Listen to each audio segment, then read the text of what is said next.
Welcome to Advocacy. I'm your host, Daniel Lucas, where ideas take shape, thoughts find depth, and every conversation explores the art of thinking beyond the obvious. And today I have my special guest. She is the author of several books, and of course, one of her advocacy writing fiction that explores women leadership and corporate life, no other than Miss Karen Ann Bulluck. Hi, Daniel. How are you tonight? I'm fabulous, Miss Karen. And can you please introduce more about yourself that I miss? Well, I spent 30 years in corporate life, so I have experience as a corporate executive, and that sort of informs my writing, whether it's fiction or nonfiction. But then I like to explore the personal side of things too, because if we just talk about work, our lives are boring, and really our work lives and our personal lives are often very intertwined, which is one of the things that I explore in one of the themes of Pursuing Truth, which is the second book in the fiction series that I wrote. Miss Karen Ann Bullock, thank you so much for sharing your knowledge and wisdom to the world.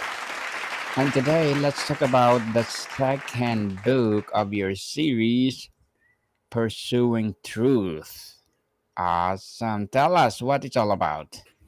Well, Pursuing Truth is about trying to get to the bottom of things. So the heroine is has a couple of different issues going on. One is in the workplace where she, or actually one of her staff members, has discovered some things that are going on that don't seem to be quite right. And there's a whole investigation into what's going on and who's behind it, with some pretty shocking results, I might add. And then the second thing she's trying to figure out is what's really going on with her husband and his relationship with a young woman at his office. So that's another truth that she's trying to get to the bottom of. Definitely. So, Miss Karen, how does the quest in pursuing truth build upon or differ from a central journey established in the first book of the series? Well, the theme of the series, and really of all my writing, but the theme of the series is really about integrity. How does one maintain their integrity in different kinds of situations in the workplace and at home?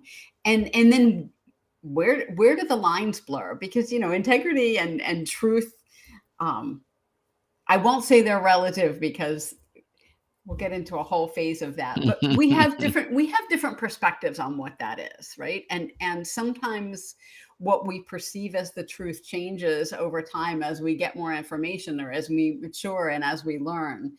And so the heroine's main journey, and actually all of the characters' journey, is really one of trying to understand what the truth is for themselves, and how they live with that, how they live with themselves, basically, especially when they get off kilter, because we all know that can happen, right? We lose our way a little bit, and then how do we make the course corrections, and what's the best way to handle all of that? And so as the characters develop, they're trying to figure out, okay, what is my integrity here? What does it mean to tell the truth? What does it mean to do the right thing? And then how do I do that in the face of often pressure not to, right? We often have pressure not to tell the truth and not to do the right thing. And in those pressure filled situations, how, how do we manage ourselves? What do we do? Can reader meaningfully engage with the ideas of pursuing truth without having read the first book, or is it a direct continuation of a single narrative? Well, it is a continuation. However, it is also a standalone book. So readers can read just that version. There's enough of the backstory that gets woven in, that you don't need to read the first one to understand the second one. Although, obviously you have more depth if you read them in order, but they are standalone books. The title is Pursuing Truth. How do you define truth in the context of this book? Is it absolute, external reality, or personal understanding, or something else entirely? Well, I think at the end of the day, it does boil down to absolute truth. Um, However, as the characters are exploring truth and what that looks like, um, obviously people have different perceptions of it based on the information that they have. So, for instance, Cheryl has one set of information that she believes is the truth. Her husband has a different set, and her husband's friend at work has a different set. And eventually all of them come to understand the same truth. But, along the way, truth looks different if we only have part of the story. Mm, definitely. Miss Karen, what is the greatest obstacle to pursuing truth in your view? Is it internal or external? Mm, that's a great question. Honestly, I think the greatest obstacle is internal. We often don't want to know the truth. We often put blinders on ourselves, and we like to stick to our point of view. We like to stick to being right, and being right is often the biggest obstacle to really pursuing the truth and understanding it, because you don't then. If you're convinced that you're right, why look at anything else? Why get more facts? Why try to understand that maybe there's a bigger picture out there? A bigger picture for sure. And what are the primary tools or methods the book process or propose for this pursuit? Are they intellectual, spiritual, experimental, or combination? Oh, I think it's a combination. For instance, if we're talking about my characters again, Cheryl tends to take a more spiritual approach to things. Um, Her husband and some of her colleagues tend to take more of the rational approach to things. And so I think we're missing something though if we only take one approach. And ultimately, as we pursue truth, as we try to pursue understanding and knowledge, it really requires a combination of all of those things. And actually, it's kind of funny that you asked that, because I'm just finishing up book 3 in the series right now, which is going to be called Embracing Trust. And in that book, Cheryl has to grapple with the advent of AI in the workplace and how that's impacting the humanity in the workplace, and how her company is handling all of that. And she gets into a whole lot about AI taking over a lot of our rational thinking, and the reality that we are so much more than just our rational thinking.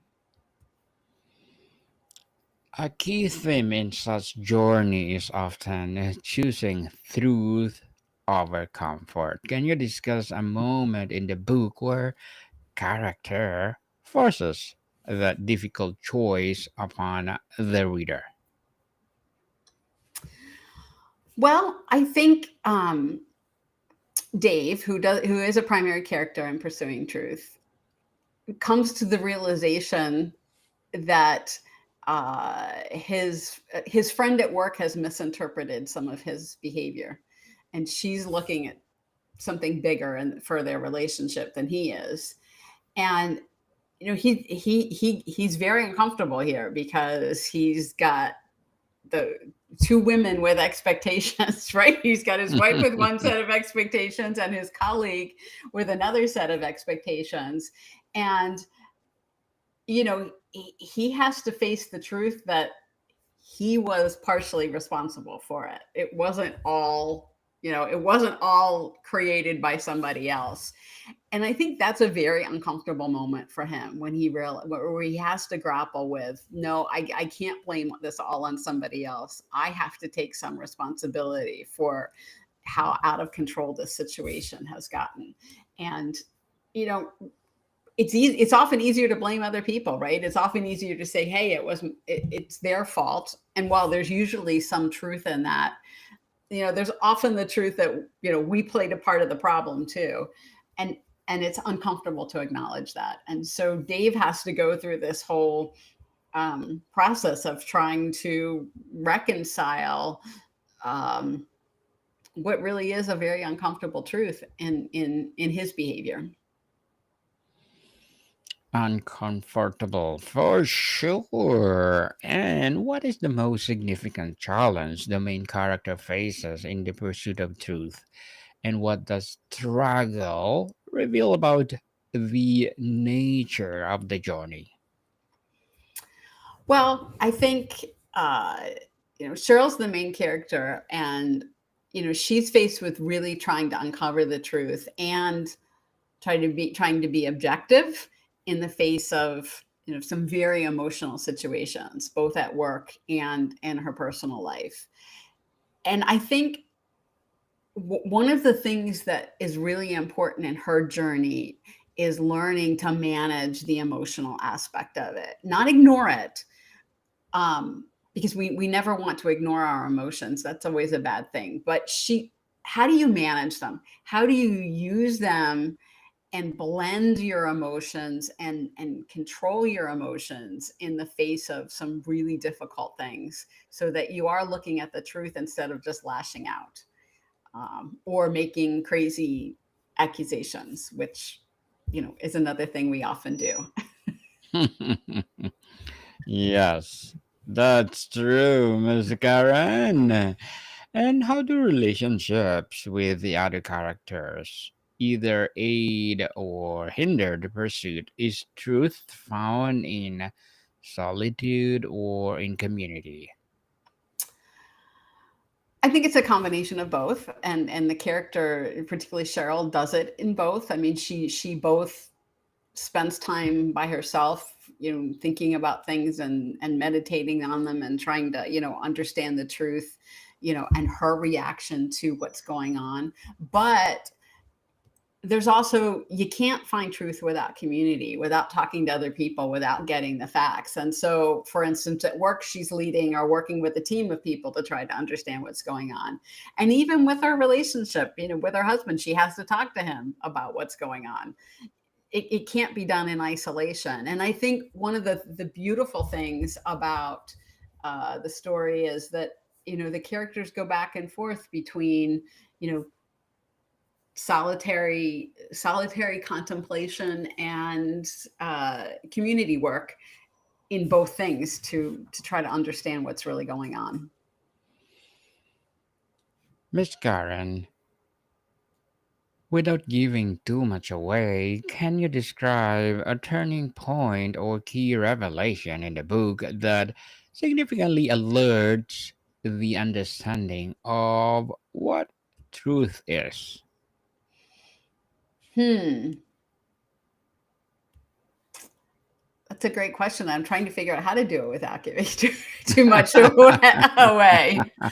Um, but No spoilers. but Oh. I think what I mentioned earlier about you know Dave all of a sudden having the aha moment that, wait a minute, this other woman, Alicia, all of a sudden is expecting more of me than I thought she was. And uh that was a real turning point for him, because all of a sudden he realizes really what a pickle he's gotten himself into, and is like, oh shit, now what am I going to do here? And I think that first step, that first realization that somebody else's perceptions are different than yours, is often a big turning point. And I think there's other places in the book where that happens, with Cheryl at work, where she realizes that one of her colleagues, for instance, has a different perception of what's going on than she does. And um, it, it's interesting where you when you get to the point where perceptions collide and you realize, wait a minute, what I thought was the truth maybe isn't the truth, or there's got more going on here than there was. So I think there's several places throughout the book where different characters' perceptions collide with one another, and that opens the door to finding the truth in the situation. Miss Karen, the series title suggests progressive steps. What are the few of the essential rungs on the ladder of pursuing truth that you explore in this volume? Can you repeat that question? I'm not sure I understood what you said. Sorry. The series title suggests progressive steps. What are the Mhm. few of the essential ranks on the ladder of pursuing truth that you explore in this series? Well, I think in the first book was discovering power, where Cheryl was understanding it as she was moving up the corporate ladder, the power that she was getting, and the responsibility that it comes with. And I think in this book, she takes even more steps to both assert herself personally in the workplace, to take her role as an executive, but also to realize that it's not just an outward facing power, that, um, there's internal work to do as a leader, and what she wrestles with. And so the steps that she takes in this book go beyond just, okay, I have an executive position now, and I have to use it responsibly, to I have to use it, I'm trying to think of the best word, but I have to do good with it. I have to use it for more than just taking care of my team. It's now kind of taking care of my company. Oh, and by the way, it's also changed. The power that I'm finding is also changing my relationship, with my husband, and how that's going on. So as she's growing in her authority and her power and her confidence, and really, I think confidence is a big part of it. Her relationships and her work in the workplace change. Her relationship with her husband changes, and she continues to take steps in her personal growth. She's realizing, how that's showing, how she's showing up differently, and how that's changing how others are looking at her. What is the consequence, personally or collectively, of not engaging in this pursuit, Miss Karen? Oh,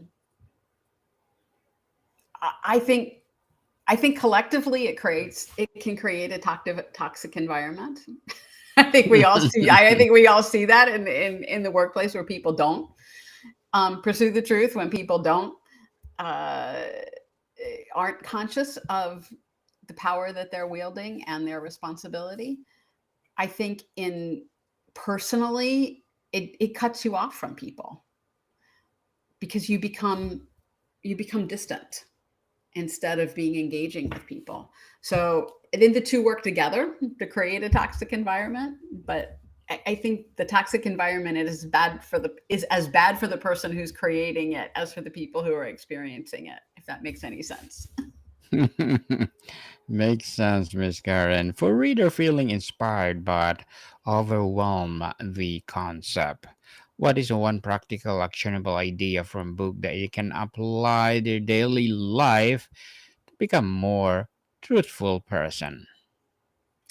Well, I think we touched on it earlier, because you asked a really insightful question about, solitude versus community. And I think the one actionable step that people can take, and that, Cheryl takes in this, is regularly checking in with herself, taking some downtime to be quiet, to journal, to meditate, whatever, and I'm not talking about something, anything big or overwhelming there, but to take the time to really check in with yourself internally along the way, um, is really important. And we often get so busy, busy, busy doing all the time that we forget to take that time.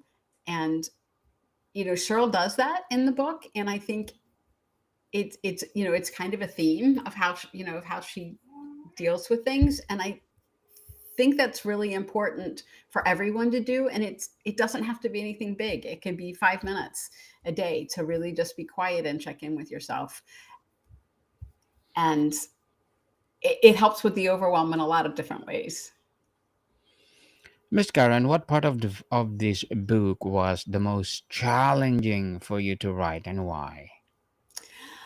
Well, the most part of any writing any fiction for me is the world building. So the way I work is I typically hear the conversations the characters are going to have. So the dialogue comes out pretty easily to me because I sort of hear it in my head, and I can write it. But then to go back and put in, okay, where are they? What are they doing? What's their body language?